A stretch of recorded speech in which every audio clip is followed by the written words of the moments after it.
Apprendre son histoire est un acte de résistance. On va parler des Antilles.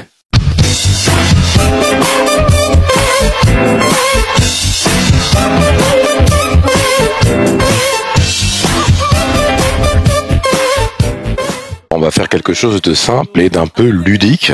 Pour pas rentrer dans un cours magistral, je vais faire un rappel parce que j'ai vu des vidéos passer. Je les ai pas reprises pour une fois parce que, bon, c'est pas de leur faute. Il y en a qui prennent la parole devant des publics, aux Antilles, particulièrement en Guadeloupe d'ailleurs, et qui disent des choses, c'est bien, mais il faut être précis quand on raconte l'histoire. Quand on parle d'abolition de l'esclavage, on est renvoyé tout de suite à 1848 et à Victor Schœlcher, vous savez, qui prend les enfants noirs par la main et qui dit « Vive la liberté » et tout le monde est aboli et c'est le monde merveilleux de la liberté. Alors, on va expliquer tout ça.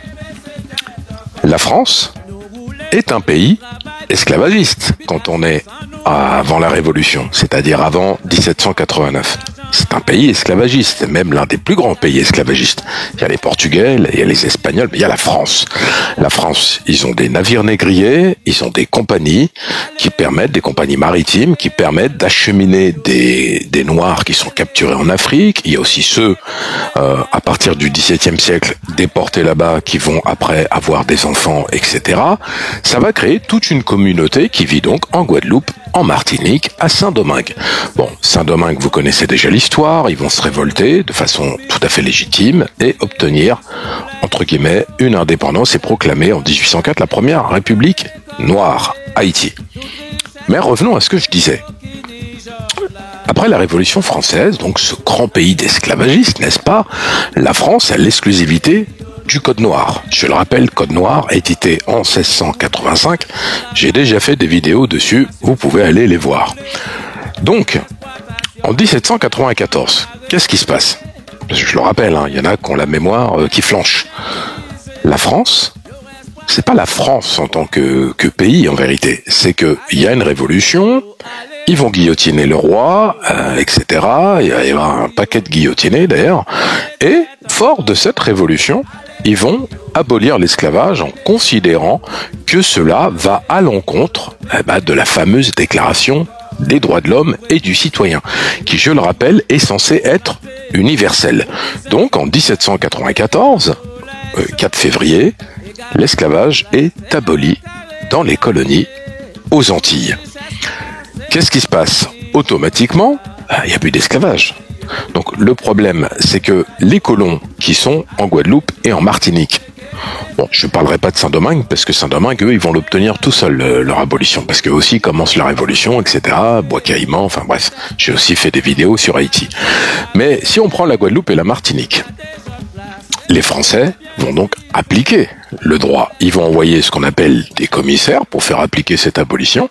Et là, vous avez une majorité de captifs qui ne sont plus captifs.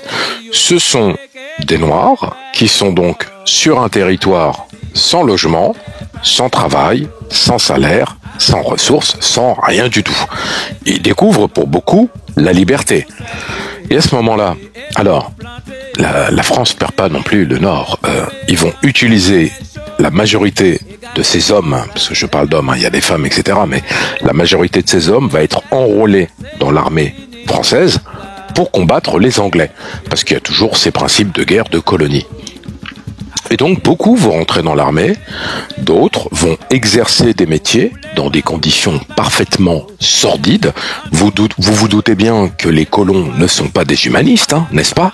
Et donc, vous avez une communauté noire qui va se créer en Guadeloupe, en Martinique, avec justement une volonté de s'émanciper, de survivre, parce que c'est très difficile.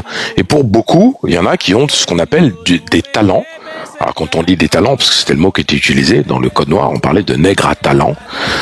En vérité, le talent, c'est par exemple quelqu'un qui a eu une formation de menuisier, il a un talent. Alors il a une certaine valeur par rapport à un esclave standard, c'est-à-dire que celui qui a un talent, on va pas non plus le punir comme un autre, parce qu'il a ce talent justement qui lui permet de pouvoir rester en vie et même de mieux être nourri, mieux être vêti. Donc beaucoup ont des talents, des sucriers, des menuisiers, charpentiers, etc. Et ferronniers, enfin bref. Et donc, ils vont pouvoir exercer leur métier avec des salaires de misère. Et ça va durer pendant 8 ans. C'est-à-dire que pendant 8 ans, socialement parlant, ils vont construire leur communauté, etc. Et ils sont considérés comme des citoyens. C'est comme aujourd'hui, vous voyez, quand vous êtes en Guadeloupe ou en Martinique, il y en a qui se pensent français. Moi, j'appelle ça un français de papier. Hein. Vous avez une carte d'identité, vous êtes français.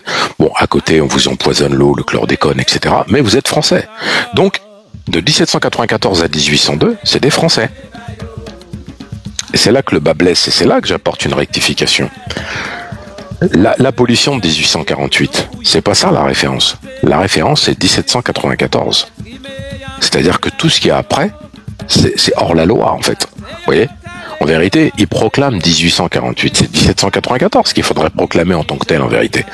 Mais en 1802, vous avez le colonel Louis Delgrès, un Martiniquais, qui lui voit les choses arriver. Il va prendre l'initiative de proclamer la République de Guadeloupe, qui, je le rappelle, avait été proclamée avant.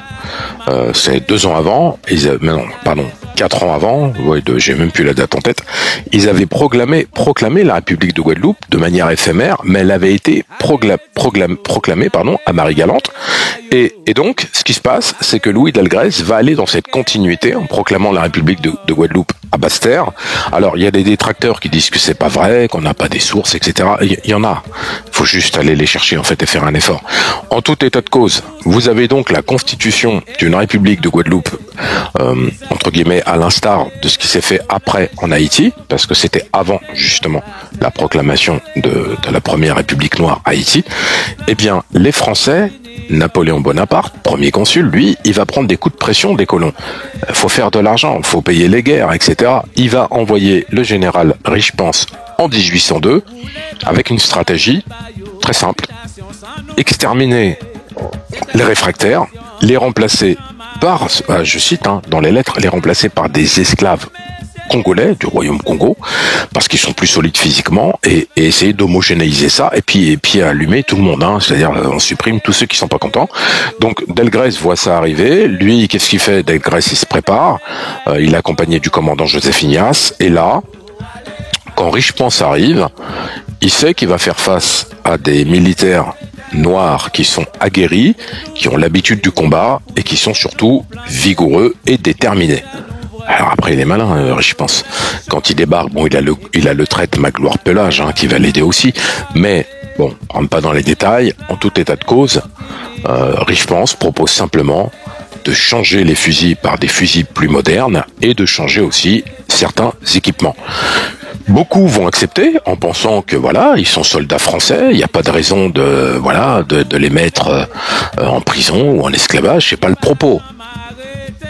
Là, quand on récupère leurs fusils et même leurs uniformes, ils sont frappés, tabassés. Je parle de plus de 2000 soldats mis dans des cales de navires négriers et envoyés pour la plupart en Amérique ou au Brésil. Et on les reverra jamais. Première chose.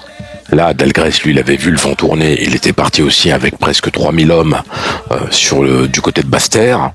Là, il sait qu'une guerre va s'engager. Et moi, je parle de manière très claire de la guerre de Guadeloupe de 1802. C'est une guerre. Il ne s'agit pas d'une opération de maintien de l'ordre. Il ne s'agit pas de rétablir l'ordre. Il ne s'agit pas d'une révolution. C'est une guerre. Une guerre ouverte. Malheureusement, Louis Delgrès et ses hommes ne sont pas assez, ils n'ont pas assez de matériel, et ils vont être submergés par les troupes du général Richepense.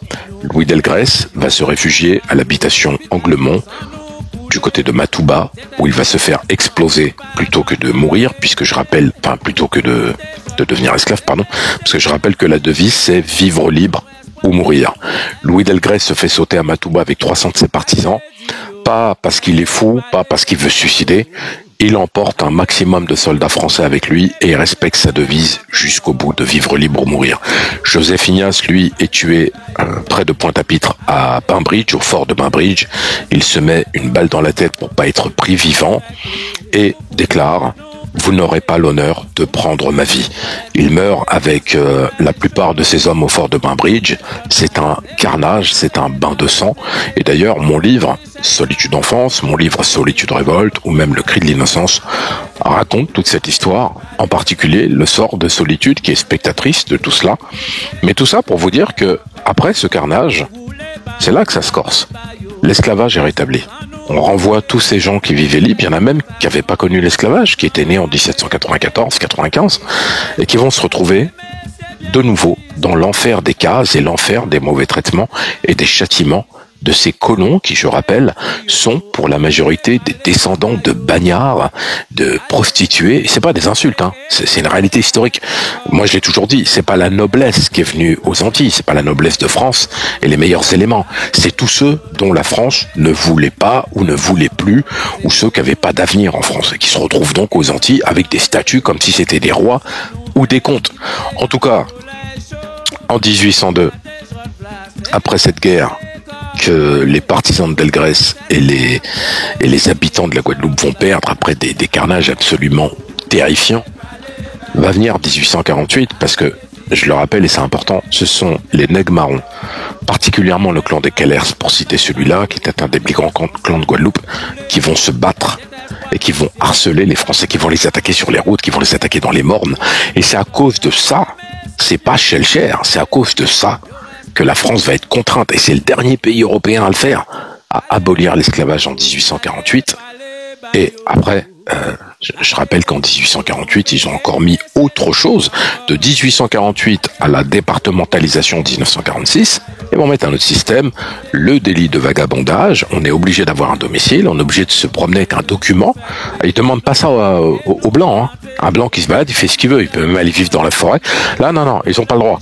Il faut qu'ils aient un logement. Eh ben, le seul logement qui est disponible, c'est une case. Et il faut qu'ils aient un document qui prouve, entre guillemets, qu'ils ont un logement. Voilà ce qu'il a fait, Victor Schellcher, le grand humaniste. Donc en vérité, c'est encore 100 ans, moi j'appelle ça de colonisation, qui vont contraindre les habitants de la Guadeloupe et de Martinique, qui ont déjà subi tous les sévices, qui ont des traumatismes dans leur gène, eh bien de subir ces humiliations constantes, de payer ces logements, ces cases de misère où même certains y sont nés en tant que captifs, eh bien ils vont perpétuer cela puisque désormais ce sont des travailleurs salariés. Tu gagnes 2 euros par mois, ta case te coûte 1 euro, ta nourriture 50 centimes et encore 30 centimes pour te loger. Et bien sûr, les 20 centimes qui restent, c'est pour les impôts. Donc tout ça pour dire que arrêtez de penser, et je parle vraiment à ceux qui pensent que la France c'est une bénédiction en Guadeloupe, en Martinique, que c'est super, que heureusement qu'ils sont là, sinon ce serait le ghetto. Non. Ah oh là là. Empoisonner l'eau, chlordécone, faire ce qu'ils font, etc. La liberté, c'est pas d'être citoyen d'un pays qui est à 10 000 kilomètres et qui en fait fait la loi en vous fixant les prix de votre alimentation, en vous empoisonnant la flotte et en vous mettant l'électricité quand ils en ont envie. La liberté, c'est d'abord le choix. Donc, force à l'OPAP qui agit en Guadeloupe, au RPRAC, en Martinique, aux Antilles, force aussi quand même aux Haïtiens, il faut le dire, hein, qui subissent des persécutions de la part des Dominicains, etc. Ça c'est autre chose, il faudrait que je refasse une autre vidéo là-dessus. En tout cas, l'histoire, faut la rappeler de manière constante et abonnez-vous. Merci.